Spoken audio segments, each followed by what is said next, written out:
Today we're doing a collaboration with my good friend Clint from Clint's Reptiles. He's going to show us some of his animals, and we're going to learn about some super cool reptiles.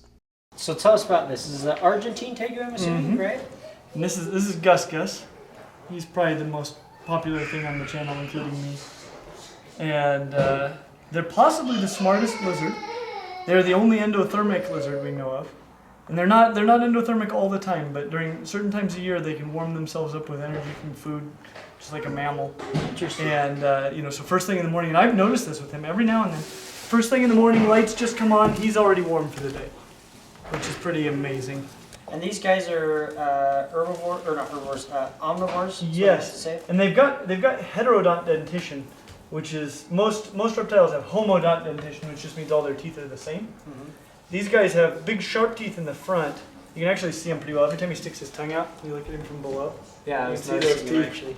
So he's got, they're like razor blades up front, but then in the back he's got bigger crushing teeth. So what kind of things do they eat in Argentina? Oh, everything. They're kind of like raccoons. So do they have them in dumps then? Like they're out there they're scavenging in dump? Well, I guess monitor lizards do that a lot where they're native. Yep, fruits, vegetables. He'll destroy collard greens. He hates them. Woo! Woo! Woo! Woo! You got a little spooky there, buddy. He's like, there's an Argus, and I smell it, and I'm gonna jumped right on my face. Yeah. It was awesome. Did you get that on? Yeah, I did. So this, you guys, right here. He's scared of the camera. Is he actually scared? Mine is sometimes. He might be, yes. Because that was a weird response from him. So this right here is what we call an Argus snack. It's a Ackie monitor, and they live in some of the same places. Obviously there's places where they live and Arguses don't, and Arguses live where they don't. But there's a lot of overlap in their where they both reside. And Argus monitors, one of their most common things that they eat are other lizards. And so things like Ackies are the perfect size for an Argus to catch and gulp down. And so in his natural state, they would eat a lot of these. But these are one of the coolest. Can I pick them up for you? Oh, yeah. These are one of the coolest monitors. If you're interested in getting a monitor as a pet, easily one of, if not the most realistic monitor for an average person to keep. And this guy isn't full grown yet. He's probably 80% maximum length, but he'll get a lot thicker. Yeah. So, they don't get a ton bigger than this. And as you see, they've got a good little temperament, except for when they're jumping on your face. Yeah, that was fun. He doesn't normally do that. I think the camera freaked him out. Yeah, cameras freak out my monitor. But yeah, they cool temperament. And then regardless of their temperament, they're so small, you don't have to worry about them eating you like a lot of the bigger species of monitor. So easier to house, easier to handle, and reasonable temperament. So there are some other smaller monitor species out there, but they're not as common, and they're typically not as easily handled. They're a lot jumpier and more nervous, and so they don't, though they may be a similar size, they're a lot less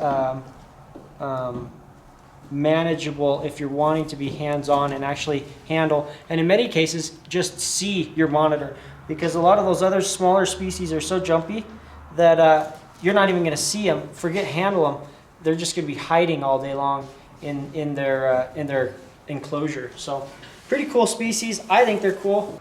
But yeah, they super cool. Not super useful for what I would want to accomplish, because they stay really small. But if you want a pet, I think, in my opinion, not that I'm even remotely an expert in the subject, but in my opinion, they'd be one of the better, if not best, options to consider for a low maintenance monitor lizard.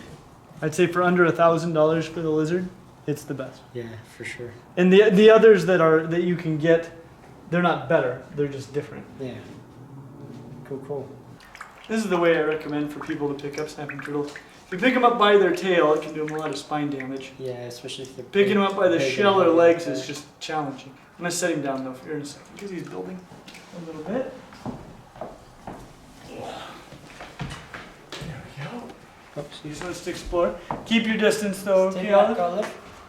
I love the way they walk. So something that's pretty unique about them is their plastron, which is their bottom shell, is kind of shaped like a T, and it allows them to swivel their legs underneath, and they can walk like a dinosaur. Where most turtles are splayed out to the side, they have their legs right underneath their body. It also makes them great climbers, and climb chain link fences and just things you wouldn't expect for a turtle. Like Woo! If you remember the one we were holding a few weeks ago, he's a lot more lean. You can see that neck stretch out. You see how those guys can catch you, get you in trouble. I mean, it'd be crazy as if you had one of these crossed with an alligator. Put an alligator snapping turtle head on a common snapping turtle neck, man, that would be scary. They can hybridize. It exists. Really? Oh, I was just Yes. joking. Me too. Until not very long ago when I discovered No way. it exists.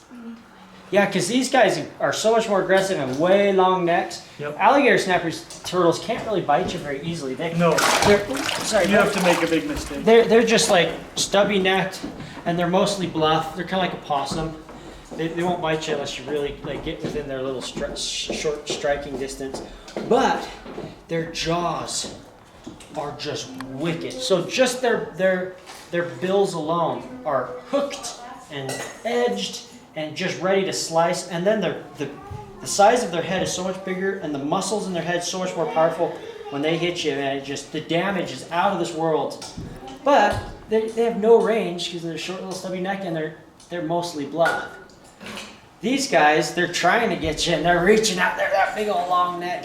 Yep. But Well, that's that was- crazy. I wonder what the hybrids are like. Did you see a picture? Or what did you I've see? seen video. Video of it. I gotta see this. That sounds scary. Can you hold it? Mm-hmm. She's the nicest snake in the world. Just don't squeeze her.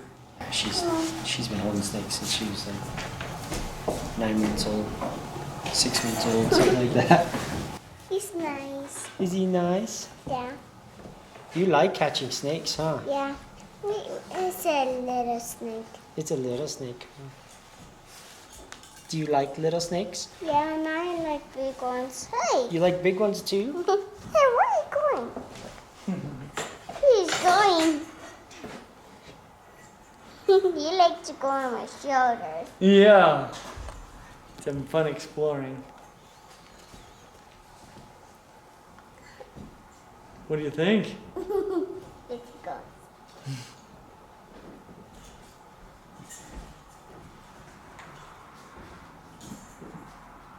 I went hunting with one of those once. Taught it to hunt? No, I didn't teach it anything. I just was out kangaroo rat hunting, and we saw one out at night. And so we picked it up and just put it around our neck and kept hunting. And pretty soon this kangaroo rat disappeared down a hole we were trying to get. And we're like, ah, dang it, it's gone. And I was like, I wonder what would happen if we put this snake down there. So we put the snake in. We were just expecting the snake to slither in, and at best, he would come out the other end.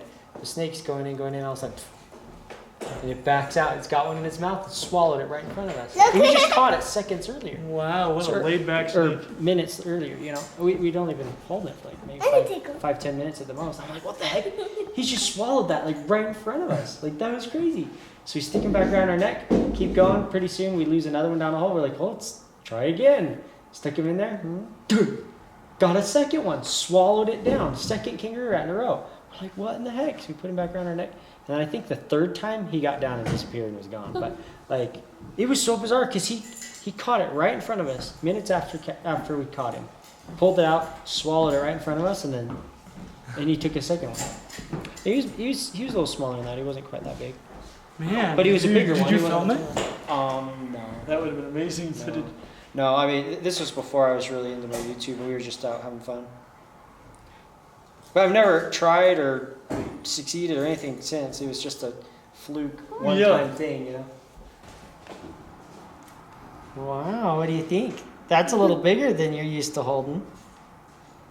Huh. We need to find a big one. You want to go find a big one? And a little one too. And a little one too? But we just found a little one.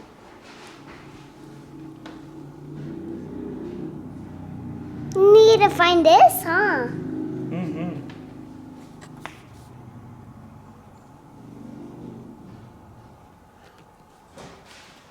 I know Hunter. I know Hunter likes it too. I hope you enjoyed our show today. While we were together, Clint and I also did a video teaching about mink as pets. So pop over to Clint's channel and check it out.